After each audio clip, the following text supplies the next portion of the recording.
꽃 한 송이와 집 한 채 값이 같다면 여러분은 꽃을 사시겠습니까? 아니면 집을 사시겠습니까? 대부분의 사람들이 집을 산다고 대답하겠지만 더 많은 돈을 벌기 위해 기꺼이 꽃 한 송이를 사던 시기가 있었습니다. 1600년대 네덜란드의 경제를 붕괴 직전까지 몰고 갔던 튤립 버블에 대한 이야기입니다. 튤립은 1550년 직후 터키에서 유럽으로 전해졌습니다. 이 섬세한 꽃의 초기 수혜자는 프랑스 식물학자 카롤리스 클루지우스였습니다. 1590년대에 그는 라이덴 대학교에 식물원을 설립하고 튤립을 재배했습니다. 유럽 일부 지역에서 선명한 색깔의 튤립이 매우 인기 있었기 때문에 클루지우스는 자신의 튤립 구근을 매우 비싼 값에 팔 수 있었습니다.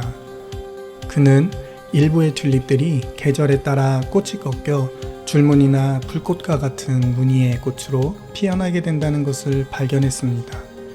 현대과학은 이 현상을 바이러스의 탓으로 돌리고 있지만 이 줄무늬 꽃은 당시 네덜란드의 부유층과 귀족들에게 큰 관심을 받게 되었습니다.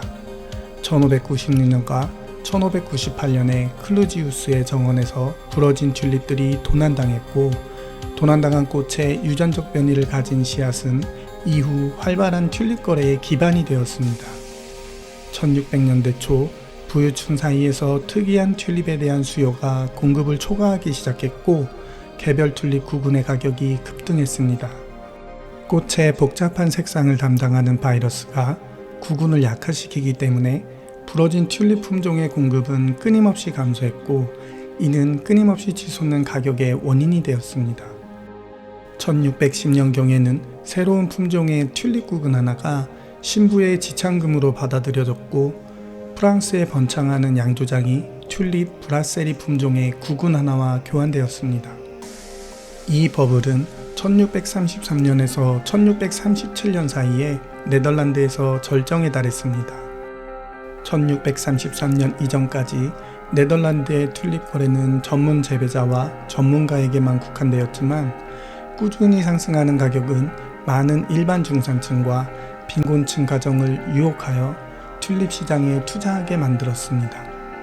그로 인해 많은 중산층과 빈곤층 가정이 튤립 시장에 뛰어들게 되었고 집과 사업체를 저당 잡혀 튤립 구근을 사서 더 높은 가격에 되팔 수 있었습니다.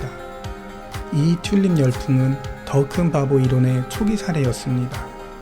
더 큰 바보 이론이란 자산의 근본적인 가치 때문이 아니라 다른 누군가가 자신보다 더 높은 가격을 지불할 가능성이 높다는 믿음으로 인해 자산을 기꺼이 매수하는 것을 의미합니다.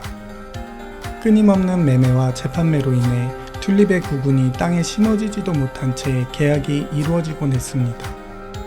특히 희귀하고 인기 있는 품종은 샘퍼 아우구스투스로 흰색과 붉은색 줄무늬가 아름답게 표현되어 있으며 당시 가장 비싼 튤립이었을 것으로 여겨집니다. 이 품종은 네덜란드의 여러 유명한 꽃 그림의 소재가 되었습니다. 1637년 초 많은 투기꾼들이 가장 싼 튤립 구근조차 살 수 없게 되자 튤립의 가격이 계속 오를지 의문을 품게 되었고 튤립 가격의 폭락이 발생했습니다. 거의 하룻밤 사이에 튤립 가격 구조가 붕괴되어 많은 평범한 네덜란드 가정이 재정적 파탄에 이르게 되었습니다. 오늘날에는 단색 튤립이 가장 흔하지만 전통적인 육족법을 통해 줄무늬와 얼룩무늬 품종도 개발되었습니다. 환상처럼 보이는 샘퍼 아우구스투스를 포함하여 이러한 열풍을 불러일으켰던 변종 품종 대부분은 그 아름다움을 선사했던 바이러스에 의해 멸종했습니다.